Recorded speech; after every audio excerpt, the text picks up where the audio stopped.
এই যে মালটা নতুন মাল, সেই অস্থির মজা পাবেন, জান স্যার। আচ্ছা ঠিক আছে, আপনি যান। আচ্ছা ঠিক আছে।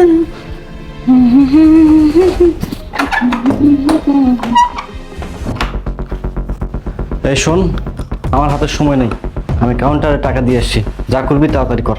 হরে বুঝি না, সবাই আমার এখানে এলেই সময়ের দাম বাড়াইয়া দেয়, তাই আমার হাতেও সময় খুব কম। একটু ভয়, আমি রেডিটা হইয়া নি। আমার এইখানে আইলে এত তাড়াহুড়া করার কোনো অপশন নাই, আমার যখন সুবিধা হইব তখন করব। আরে বাবা, তোকে বুঝাতে পারতেছি না, আমার হাতে সময় নেই। আর দেখি তো, তুই নাকি অনেক সুন্দরী, ঘোর আমার দিকে। সুন্দরী হবই তো।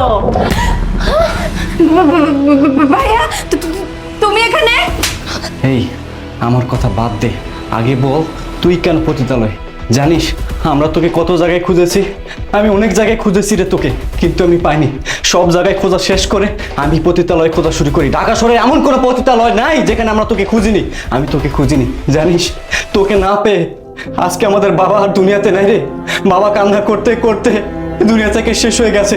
এখন বাড়িতে যখন আমি যাই, মায়ের যখন মুখটা দেখি, তখন আমার ভিতরে হাতটা থাকে না রে। আমি মাকে দেখলে ভালো থাকতে পারি না, মার কষ্ট দেখলে আমার বুকটা ফেটে যায়। জানিস মা এখনো দিন গুনছে, তুই কবে বাড়িতে ফিরবি? তোকে খোঁজার জন্য আমি নষ্ট হয়ে গেছি রে।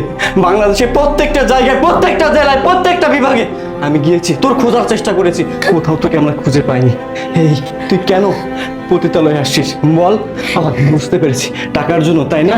আরে তোর যদি এত টাকার প্রয়োজন তুই তো আমাদের বলতে পারতিস। আমরা কি তোকে কম টাকা দিছি? তুই যখন যা চাইছিস তাই দিছি, তাহলে কেন এমন খারাপ পথ তোকে বেছে নিতে হবে বল? ভাইয়া ভাইয়া তুমি থামো, আমি এসবের জন্য আসিনি ভাইয়া, আমি টাকার জন্য আসিনি, বিশ্বাস করো। আমি এখানে থাকতেও চাই না, আমি বাধ্য হয়ে আছি ভাইয়া। আমি আমি অনেকবার চেয়েছি বাড়িতে ফিরে যাই, কিন্তু আমি যেতে পারিনি। আমি কোন মুখে বাড়িতে ফিরে যাব? আমার এই মুখটা তো তোমাদের সামনে দেখানোর মতোই নেই ভাইয়া। প্রত্যেকটা দিন কোনো না কোনো নরপশু এসে আমার উপর হামলা করে ভাইয়া। কিন্তু বিশ্বাস করো ভাইয়া, আমি এখানে সে ইচ্ছায় আসিনি। তোমার এই বোন সে ইচ্ছায় এত বড় পাপ কাজ করেনি ভাইয়া। তুমি তো জানতে আমি একটা ছেলেকে ভালোবাসতাম, আমি ওকে ভালোবেসে বিয়ে করতে চেয়েছিলাম। ও আমাকে বিয়ের স্বপ্ন দেখিয়ে দিনের পর দিন আমার সাথে খারাপ ব্যবহার করেছে ভাইয়া, আমাকে ব্যবহার করেছে। একটা সময় ওর সন্তান আমার গর্ভে আসে, আমি ওকে সেটা জানানোর পর ও আমাকে বলে সন্তানটাকে অ্যাবর্শন করিয়ে ফেলে ও আমাকে বিয়ে করবে। আমি ওর কথাতে আমি তাই করি ভাইয়া, কিন্তু বিশ্বাস করো ওর কথা রাখেনি, ও আমাকে বিয়ে করেনি ভাইয়া।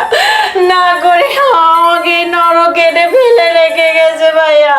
আমি এখান থেকে যেতে চাই, আমি আমার মায়ের কাছে যেতে চাই ভাইয়া। চুপ কর নুপুর, চুপ কর।